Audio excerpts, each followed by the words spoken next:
Hello everyone. Today we'll be working on section 1.6, adding and subtracting fractions. Okay, let's look at our first example here. The first example we're going to do is adding subtracting fractions with common denominators. Let's take a look at what it means. Okay, so I have three diagrams of pizzas. So the first diagram we have one slice. And the whole pizza is divided into 6 slices. That means one slice is 1/6 of a pizza. So if I eat 1/6 of a pizza, if I want eat one slice, and then I eat 2 more slices, that is 2 out of 6. Then how many slices in total did I eat? So in total, I eat 1, 2, and 3. 3 slices, 3 out of 6. And if you look at this pizza here, 3 out of 6 is actually just 1/2 of the pizza. Okay, so where do I get the 3 from? If we look at this answer here, where do I get the 3 from? Well, we can see that we eat one slice at first, and then we eat 2 more slices. So in total, it's 1 slice plus 2 slices, that's 3 slices. And each slice is and our pizza is divided into 6 slices. That's why the denominator is always 6. Okay, so denominator does not change. And whenever you're working with a fraction, you always need to simplify it to the simplest form. Okay, so let's take a look at how to solve, how to add or subtract fractions. So using the rule that we discovered above, when you have the same denominator, the answer will have that denominator as well. And we're just adding or subtracting the numerator. 1 plus 2 is 3. So the steps are here. When you have the same denominator, then what you're going to do is you're going to add the numerators and leave the denominator the same. So that is 13 over 9. And after you finish, you need to check, can I simplify this? Well, 13 and 9, they're both, they don't have a common factor, so we can't simplify it. Okay, and question B, same thing, they both have the same denominator. So we're just going to subtract the numerator, 17 minus 11, and we keep the denominator the same. So that is 6 over 18. Now we know that 6 and 18 has a common factor of 6. So 6 divided by 6 is 1, 18 divided by 6 is 3. And so my answer is 1 over 3, or a third. Okay. So that's when you have common denominators, so same denominators. Common denominator means same denominators. And now, what if the denominators are different? What if you have different denominators? Let's look at the diagrams here. So the first diagram here, the pizza was cut into 3 pieces, and I eat 1. So that's a third of a pizza. Now in my second diagram here, the pizza is cut into 6 slices, and I eat 1.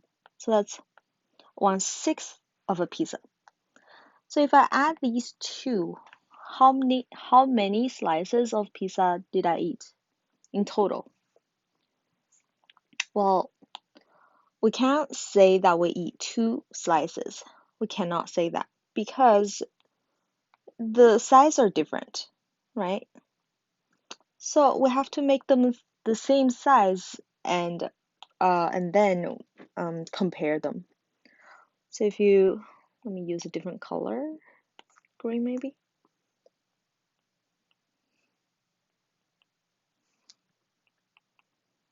Now if I cut my pizza into the same size as the second diagram, then we can see that it's actually 2 slices out of 6, which is the same as the second diagram.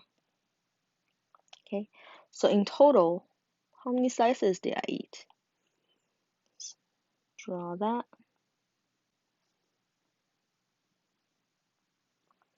Okay, so we have the 2 slices for the first diagram, and then we eat another slice here. So then it's actually just 3 out of 6, well, or a half of a pizza. And so where does this come from? Well, we didn't add the 1 to get 3. Instead, we changed 1 slice of pizza into 2 slices that is the same size as the second diagram. So we want to make the slices the same so we can add them. So we changed that to 2 over 6. And then we'll add them. And what do you notice? A third is the same as 2 over 6. They are equivalent fractions. Okay, if you reduce 2 over 6, it will become a third. So what do we know from here? We know that if 2 fractions are of different denominators, then the first step is we'll want to find a common denominator. So for example, we changed a third to 2 sixths, which is the same as the fraction for the second diagram. They have the same denominator. And then this question will become a question with the same denominator. You would do the same thing as what you would do for the first example. Okay, so let's try that. For the first question here, 3 and 4, they are different denominators. So I want to find a common denominator that we can use. Which common denominator can we use? Well, we can change the denominator to 12. Common denominator.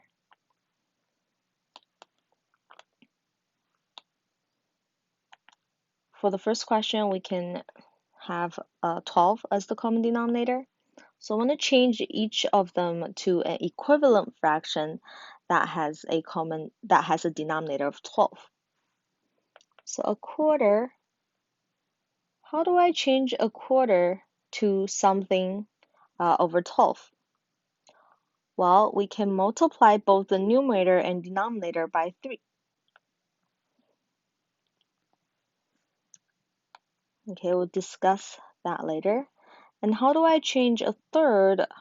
How do I make the denominator become 12? We'll need to multiply by 4, right? 3 times 4 is 12. Well, and if I multiply the denominator by 4, I have to multiply the numerator by 4 as well, just like what we did here. But why is that? Well, we know that 4 over 4 is just 1. So multiplying by 1 does not change the value of the fraction. Okay, it just changes the number of the form of the fraction, or the number of the fraction. But the fraction, after you've changed it, is the same fraction as before. Because we're multiplying by 1. Any number multiplied by 1 is equal to itself. Okay, so 1 times 3 is 3. 4 times 3 is 12. 1 times 4 is 4. 3 times 4 is 12. So now we have the same denominator. We'll leave the denominator the same and we'll add the numerators. 3 plus 4 is 7. Okay, so the main point here is that when you multiply the denominator, you have to multiply the numerator by the same number as well, so that your value, your fraction does not change.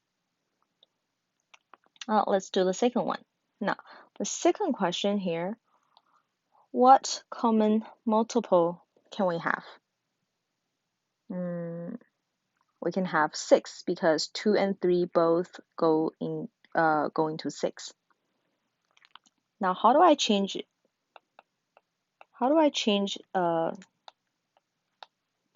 3 to 6?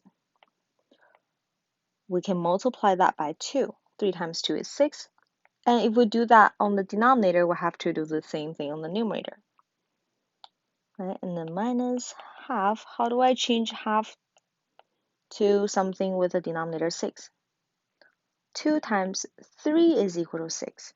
So multiply the numerator by 3 as well. Okay, now 2 times 2 is 4, 3 times 2 is 6, 1 times 3 is 3, 2 times 3 is 6. Now we have the same denominator, we can just add or subtract the numerator. So 4 minus 3 is 1, and the denominator is the same. Okay, that's how we add or subtract fractions. And let's look at the second page. The second page, the first thing here is lowest common denominator. Okay, lowest common denominator is the smallest non-zero multiple that is common to every denominator in the group. Okay, so it's the smallest multiple of the denominators.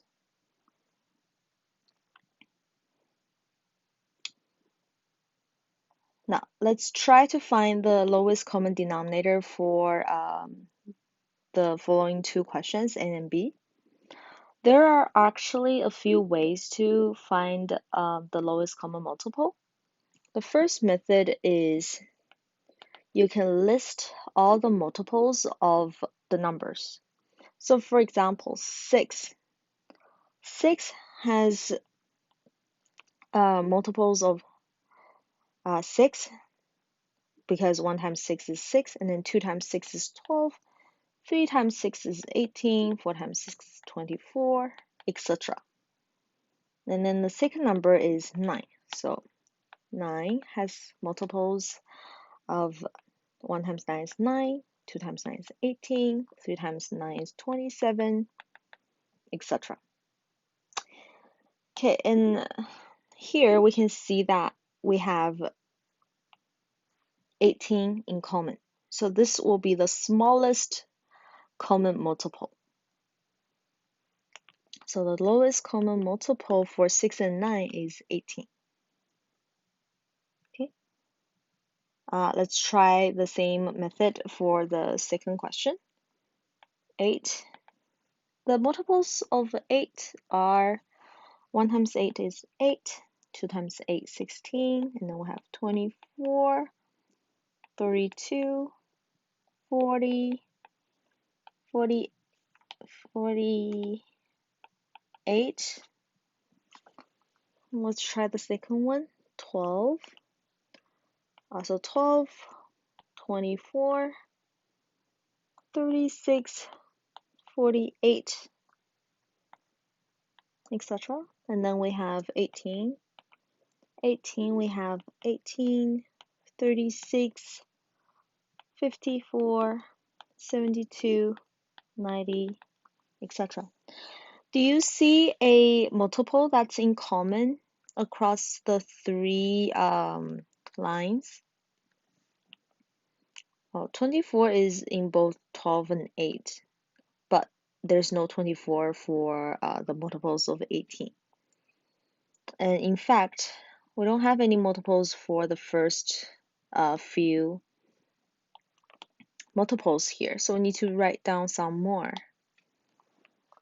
So for 8, 56, 64, 72, 80, and let's do some more for the 12, 60, 72, 84, etc.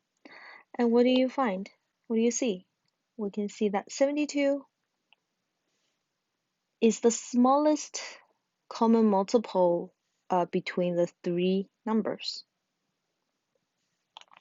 right? So the lowest common multiple for the three numbers will be 72. Well, now you can see that the first method, this method, is easy when the numbers are small and when you only have two numbers. But when you have three numbers or when the numbers are a bit bigger, then you really need to find a lot more multiples of each number in order to find the lowest common multiple, right? So let's try the second method. Okay, the second method is by finding the prime factors of each number. We know what prime numbers are, but what is a prime factor? A prime factor is when you factor your numbers into prime numbers. So let me give you an example. 6 is the product of 2 and 3. 2 times 3 is 6. So the prime factorization of 6 is 2 times 3. Let's write that down. This is called prime factorization. Okay, and we need to do one for 9 as well. 9 is 3 times 3.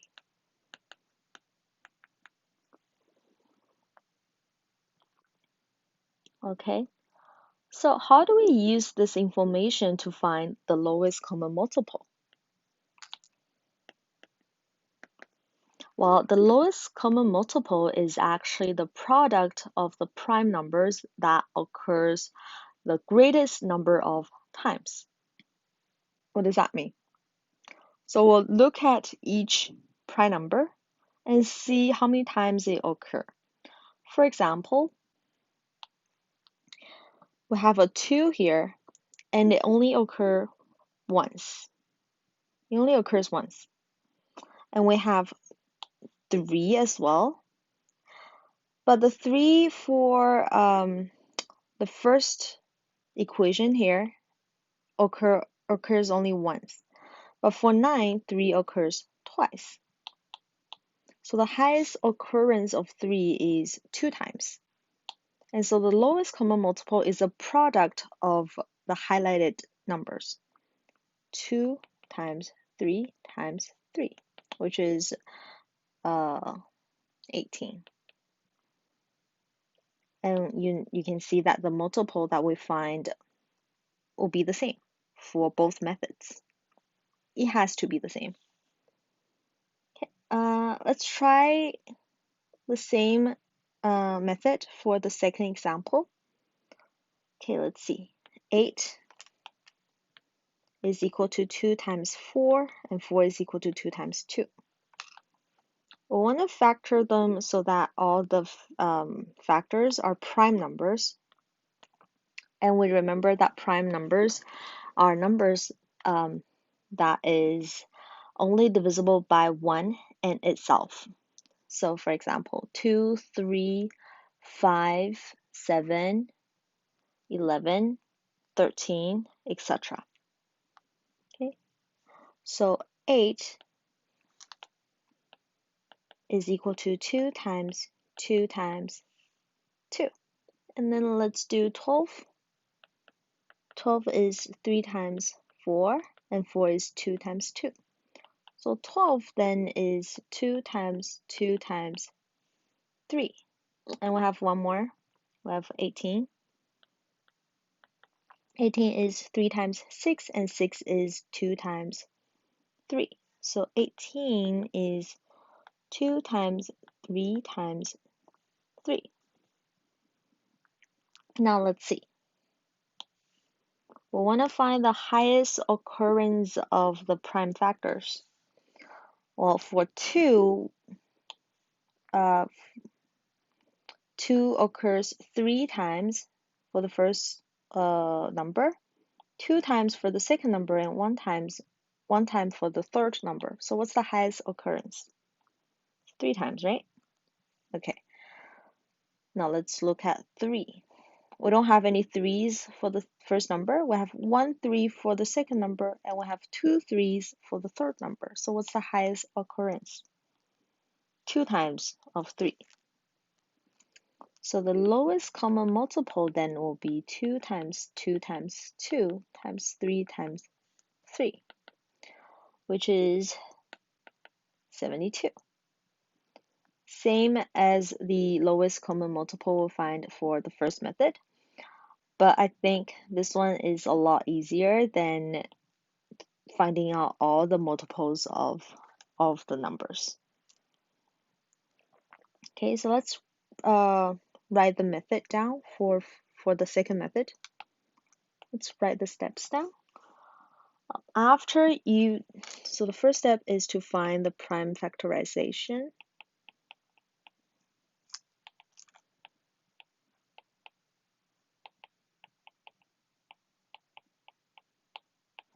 Okay, and then the second step is to find the product. Calculate the product of the prime numbers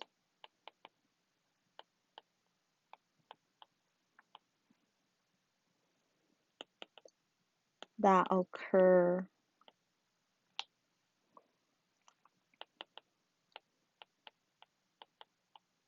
the greatest number of times.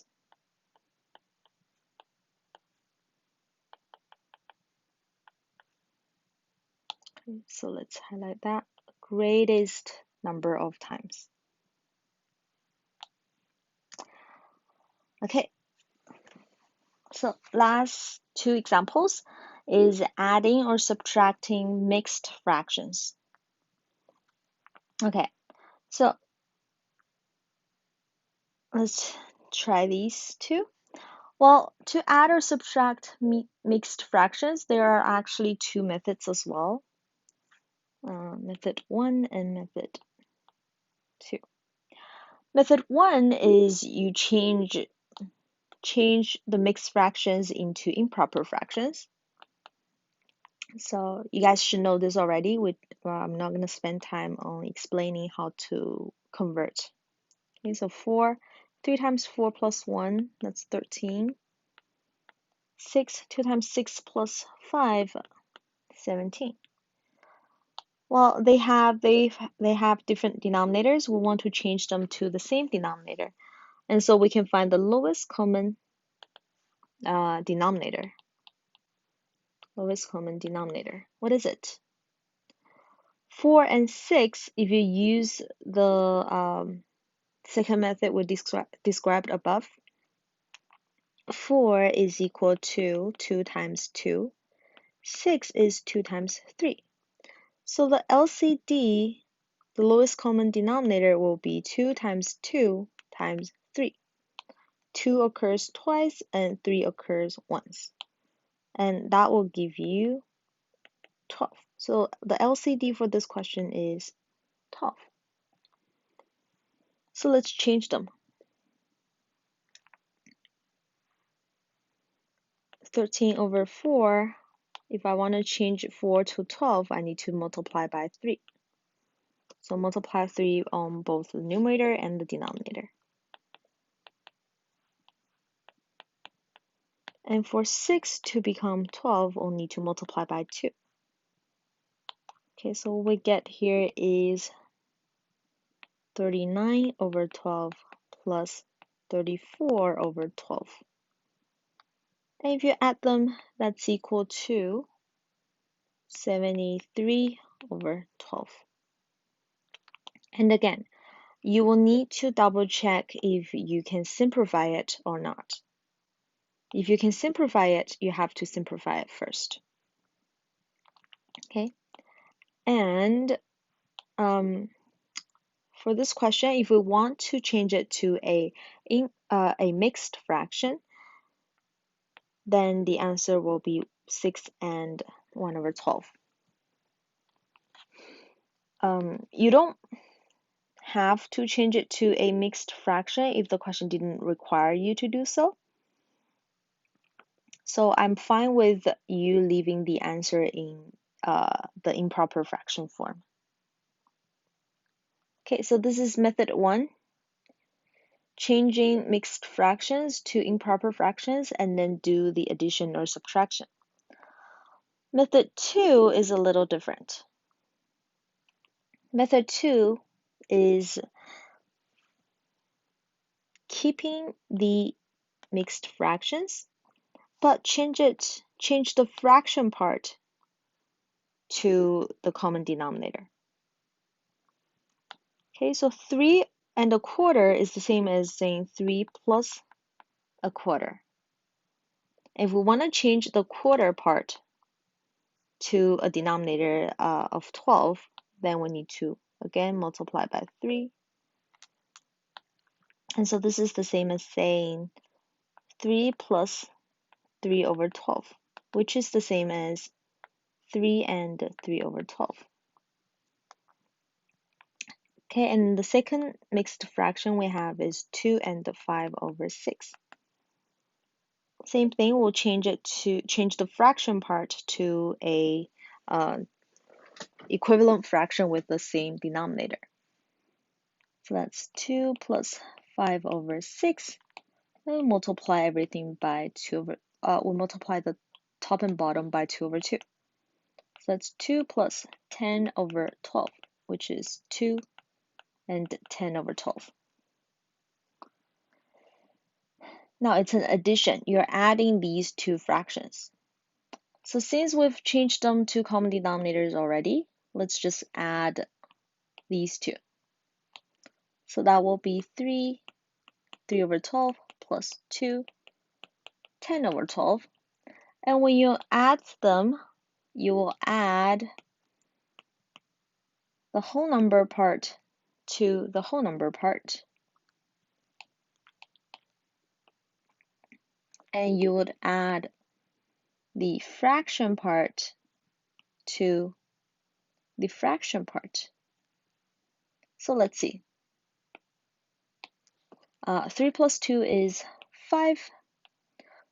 And then 3 over 12 plus 10 over 12, you will add the numerators and keep the denominator the same. 3 plus 10 is 13. Well, so the answer is 5 and 13 over 12. Now, if you guys remember the definition for a fraction, for a mixed fraction, the number in front is the whole number part, but the fraction should be a proper fraction. But what fraction do we have here? The numerator is greater than the denominator. This fraction is an improper fraction. So I have to change this to a proper fraction first. Okay, so let's do some multiplication. 5 and 13 over 12. It's the same as saying 5 plus 13 and 12. Now let's change this to a improper fraction. Sorry, to a mixed fraction. It's 5 plus 1 and 1 over 12. Well, the whole number plus the whole number is 6. So 6 and 1 over 12. Because this time we don't have a fraction part, so we'll just leave the fraction part the same and just add the whole numbers. And we'll get the same answer. Okay? You guys can do whichever method you like better. I'm fine with both. Okay, now let's try the second one. With the first method, let's change everything to improper fraction. So that's 41 over 10 minus 2 times 15 plus 2, so 32 over 15. Now this time the lowest common denominator will be, you can use the methods to find the lowest common denominator. So this time it's 30. Okay, so 41 over 10 we'll multiply both top and bottom by 3. And 32 times 15 will multiply both top and bottom by 2. And so what we're getting here is 123 over 30 minus 64 over 30. So if you simplify that, 123 minus 64, that's equal to 59. 59 over 30. This is fine, but if you want to change it to a mixed fraction, it's 1 and 29 over 30.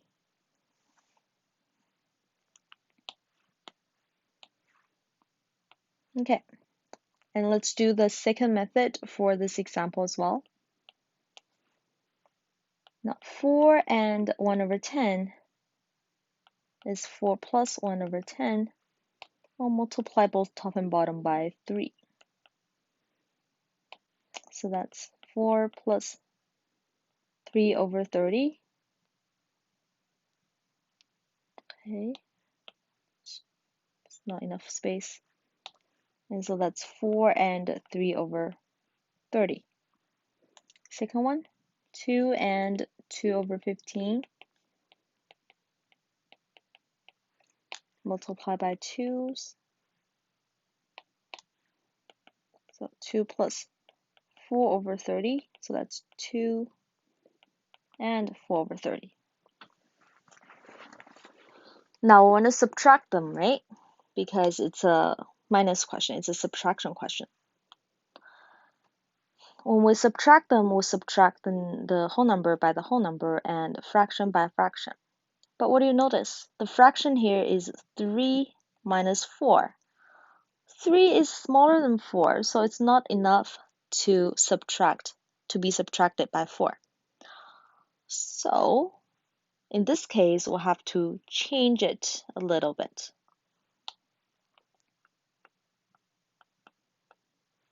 4 and 3 over 30, we'll have to borrow 1 from the 4. So instead of 4 and 3 out of 30, we can change it to 3 plus 1 and 3 out of 30. If we do that, then let's change this to an improper fraction. It's 33 over 30.